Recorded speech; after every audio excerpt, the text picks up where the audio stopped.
Let's talk about the securitization of the note.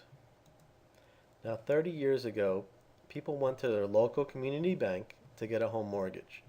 Their payments went straight back to that same bank, and that bank put your note in their vault until satisfied. Since mortgages took decades to repay, lenders were careful. Then came the securitization food chain. What happened was the mortgage notes were converted into a security, basically a Wall Street bond, which is a mortgage-backed security, or MBS, also known as a derivative, a collateralized debt obligation, CDO, then became known as AAA rated crap or a toxic asset. What happened was the original lender sold the note to an investment bank, who then converted all their notes into a mortgage-backed security and then sold that mortgage-backed security to investors all over the world. A servicing bank then steps in to collect the monthly mortgage payments and redistribute that money to the investors. 95% of mortgages from 2001 to 2008 were converted into a security, basically a Wall Street bond. 5%, well, if you have a loan with a small community bank and nothing about your loan has changed, there's no real help out there for you, that bank's probably done everything right. It's what we call old school portfolio. Here's an example of what a mortgage-backed security looks like, as found in the Securities and Exchange Commission website, the EDGAR search results. What happens is the state of the promissory note has been changed. It has been converted into a security, basically what we're calling a Wall Street bond. It's a mortgage-backed security. After being converted into a bond, it is no longer a promissory note. It is and forever remains a bond.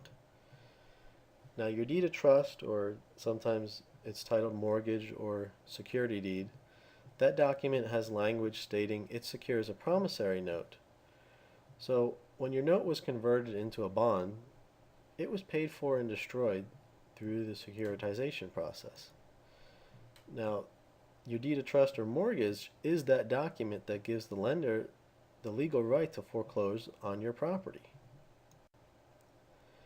Your deed of trust or mortgage document is now a defective instrument because it secures nothing and therefore is invalid, meaning no one has the legal right to foreclose on your property if properly challenged. If both could exist at the same time, it would be considered double dipping, which is a form of securities fraud. This situation is not what's happening today, though. This is not going on. What we have is a promissory note is only enforceable in its original state. The problem is the banks are using the old contract language within the new securitization food chain. MERS, Mortgage Electronic Registration System, was created to try and make this work. But the problem is they use MERS instead of the county recorder's office, which created a bifurcation, a separation of the note from the deed of trust or the mortgage document. When the loan originator sells, they have to deliver the actual promissory note you sign with your hand in wet ink with an endorsement on it. Here's an example of one. They have to endorse it over, and it's usually done this way: pay to the order of, and then the name of the new owner. They really should date it, although most of the times they did not. Then someone needs to sign it, and whoever holds a position in that company needs to disclose their position as signer.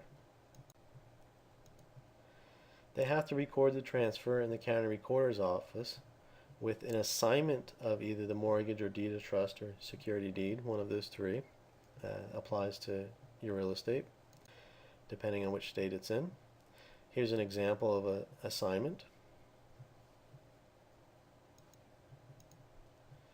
But what really happened is that the banksters cut corner to save time and money at every step of this process. By a click of the mouse, they sent a spreadsheet of the notes being transferred through the sale. They then wire transferred the purchase money. They scanned all the original documents into a data file, and in many cases they destroyed them with the paper shredder. They did not record the transfer in your county recorder's office because the average fee to do this is $30.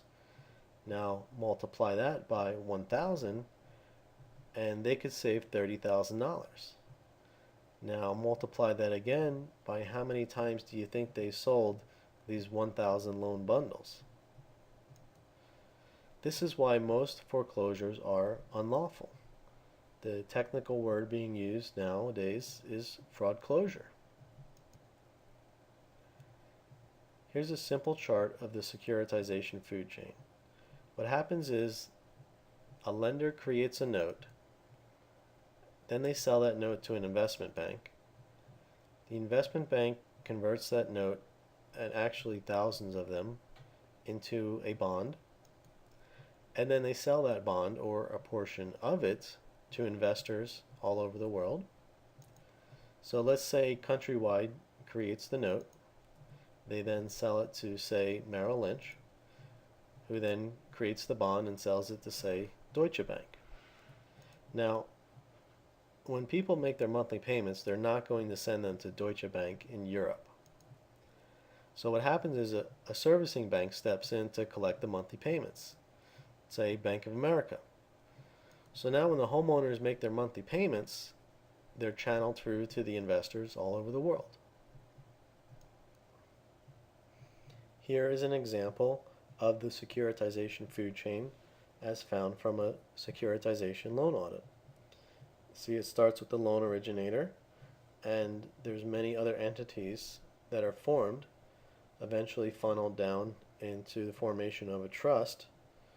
And you see here at the bottom, what happens is the investors, they're called the certificate holders because they hold a certificate of ownership of basically that Wall Street bond. It's a mortgage-backed security. They're not the ones holding the note.